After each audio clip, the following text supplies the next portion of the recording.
la gloire qui tient de son Père comme Fils unique.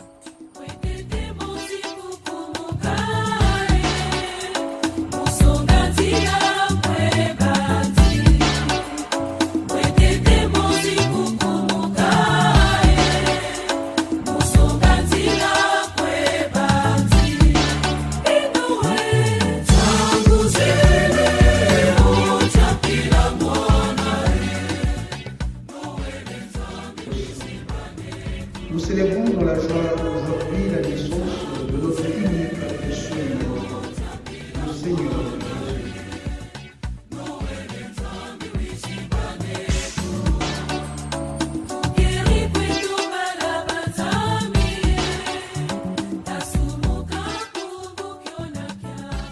Évangile de Jésus-Christ selon Saint Jean. Au commencement était le Verbe, et le Verbe était auprès de Dieu, et le Verbe était Dieu. Il était au commencement auprès de Dieu. C'est par lui que tout est venu à l'existence. Et rien de ce qui s'est fait ne s'est fait sans lui. En lui était la vie, et la vie était la lumière des hommes. La lumière brille dans les ténèbres, et les ténèbres ne l'ont pas arrêté. Il y eut un homme envoyé par Dieu, son nom était Jean. Il est venu comme témoin pour rendre témoignage à la lumière, afin que tous croient par lui. Cet homme n'était pas la lumière, mais il était là pour rendre témoignage à la lumière. Le Verbe était la vraie lumière qui éclaire tout homme en venant dans le monde. Il était dans le monde et le monde était venu par lui à l'existence, mais le monde ne l'a pas reconnu. Il est venu chez lui et les siens ne l'ont pas reçu, mais à tous ceux qui l'ont reçu, il a donné de pouvoir devenir enfants de Dieu. Eux qui croient en son nom. Ils ne sont pas nés du sang ni d'une volonté charnelle, ni d'une volonté d'homme. Ils sont nés de Dieu. Et le Verbe s'est fait chair. Il a habité parmi nous et nous avons vu sa gloire. La gloire qu'il tient de son Père comme Fils unique, plein de grâce et de vérité. Jean le Baptiste lui rend témoignage en proclamant: c'est de lui que j'ai dit. Celui qui vient derrière moi est passé devant moi, car avant moi il était. Tous nous avons eu part à sa plénitude. Nous avons reçu grâce après grâce. Car la loi fut donnée par Moïse. La grâce et la vérité sont venues par Jésus-Christ. Dieu, personne ne l'a jamais vu. Le Fils unique, lui qui est Dieu, lui qui est dans le sein du Père, c'est lui qui l'a fait connaître. Parole du Seigneur. Oh non, grâce à Dieu.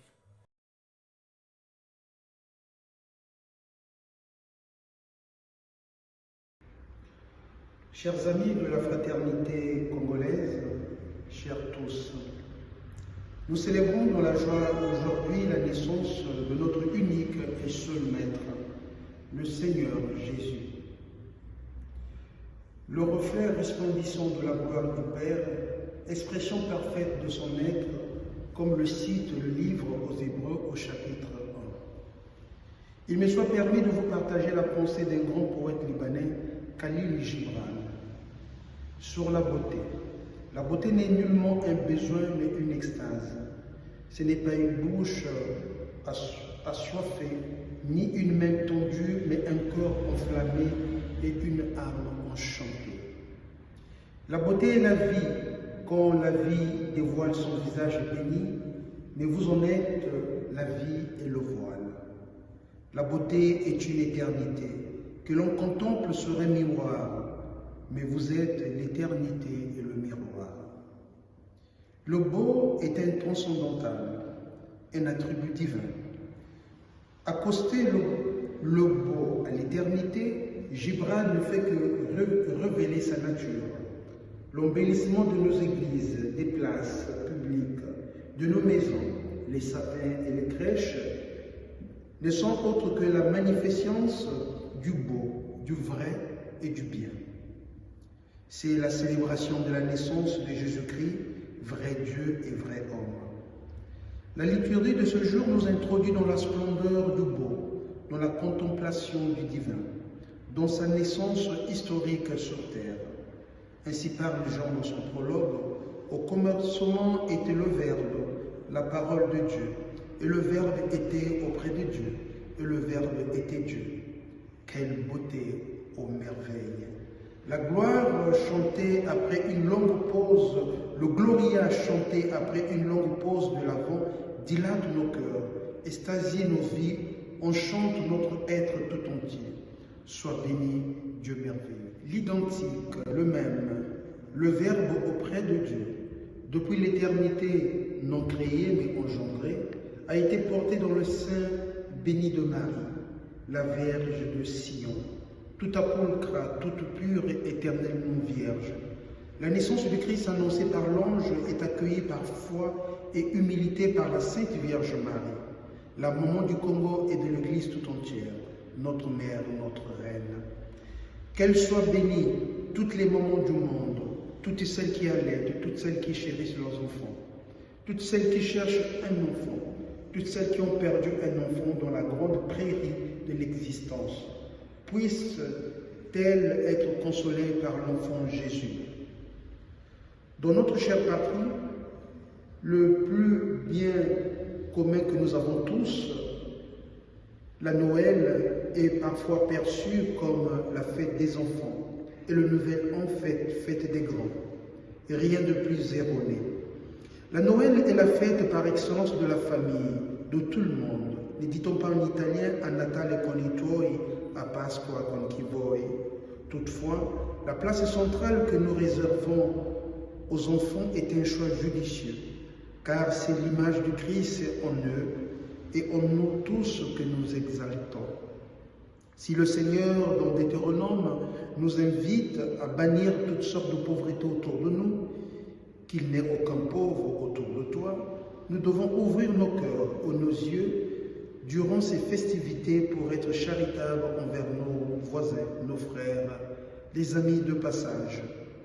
L'incarnation du Fils de Dieu, partageant notre histoire, nos contextes, est une grande responsabilité et opportunité pour le sort de nos sociétés qui ne veulent plus dépendre de Dieu. Notre culture et notre temps veulent biffer la présence de l'Emmanuel par le prétexte de la laïcité et la séparation du pouvoir temporaire du religieux. Nous devons ouvrir grandement nos yeux, chers frères et sœurs, chers amis, car ces nomenclatures veulent nous orienter vers un monde sans Dieu. Nous qui sommes sortis du socialisme scientifique, on doit doubler de vigilance. En effet, avec le communisme qui considérait la religion comme l'opium du peuple, on pouvait facilement le combattre et lire ses véritables intentions. De nos jours, dans les pays soi-disant de liberté, pour sauvegarder la foi de tout le monde, on nous invite de ne plus parler de Noël, de ne plus porter ostensiblement les signes religieux, absurdité de l'égalité. L'Europe a des racines profondément chrétiennes. Ce que l'Union européenne avait refusé d'écrire dans sa charte, malgré les appels du pape Benoît XVI, ceci n'exclut nullement son ouverture vers les autres religions.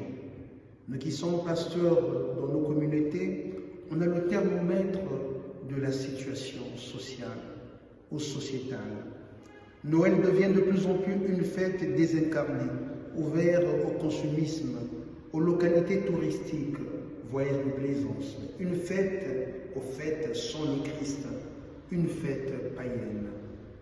Déjà, le Seigneur nous avertisait de faire attention avec les enfants des ténèbres, qui sont plus rusés des enfants de la lumière. Enfants de la lumière, ne nous laissons pas voler Noël, ne nous laissons pas intimider et complexer par les puissances obscures de ce monde, puisque par notre baptême, nous avons renoncé définitivement à Satan et à ses séductions. La fameuse ère du Verseau que nous entendons n'est autre qu'une tentative de créer une nouvelle ère sans Christ, sans chrétien, sans nous, chers frères et sœurs. Le Verbe était la vraie lumière, il est venu chez les siens, et les siens ne l'ont pas reconnu. Chers frères et sœurs, chers amis, réveillons-nous, ne dormons pas. Mais tous ceux qui l'ont reçu, ceux qui croient en son nom, il leur a donné le pouvoir de devenir enfants de Dieu. Chers tous, la vigilance de la foi et la prière attendent de chacun un engagement ferme, constant, fidèle au roi de rois, au Seigneur de seigneurs. Un parallélisme frappant s'ouvre devant nos yeux en ce temps de festivité. L'opulence des tables en Occident et les maigres tables en Afrique. L'heure est peut-être arrivée pour inviter l'humanité à un peu plus d'équité. L'Afrique n'a pas besoin de mendicité, de tutelle, d'être prise en pitié, mais de justice sociale, de bonne gouvernance, d'amour entre l'homme qui gère la chose publique et le citoyen. Un pincement de cœur pour tous les retraités de notre plus cher pays, le Congo, les jeunes au chômage, des familles aux difficultés de toutes sortes dans leur quotidien, et surtout par l'élévation du taux de mortalité, tout âge confondu. Nous que sommes ici, en Italie, en Europe, on a toujours des appels à l'aide, et nous avons toujours des yeux, toujours baignés des larmes, parce que nos frères, nos amis sont dans la tendresse de leur âge. Il n'y a pas également, nous le savons, pas de couverture de soins médicaux. Et oui, ça c'est le fardeau de nos frères et sœurs. Le rapport du Congo Hold-up de la RDC, ces jours-ci qui livrait la chronique sur les réseaux sociaux, l'argent des générations futures, celui du Congo-Brazzaville, prouve à suffisance la gabegie et le manque de compassion de certains dirigeants africains pour le bien-être du peuple, qu'ils sont appelés à servir, non à se servir, comme nous l'a rappelé le Christ. Que cette venue du Seigneur puisse apporter la vraie paix vient de lui, et non la paix faite comme promesse, comme idéal. À chaque frère, à chaque ami, je vous souhaite alors une bonne fête de Noël. Que le Seigneur puisse nous inonder de sa lumière, de sa splendeur du ciel. Merci.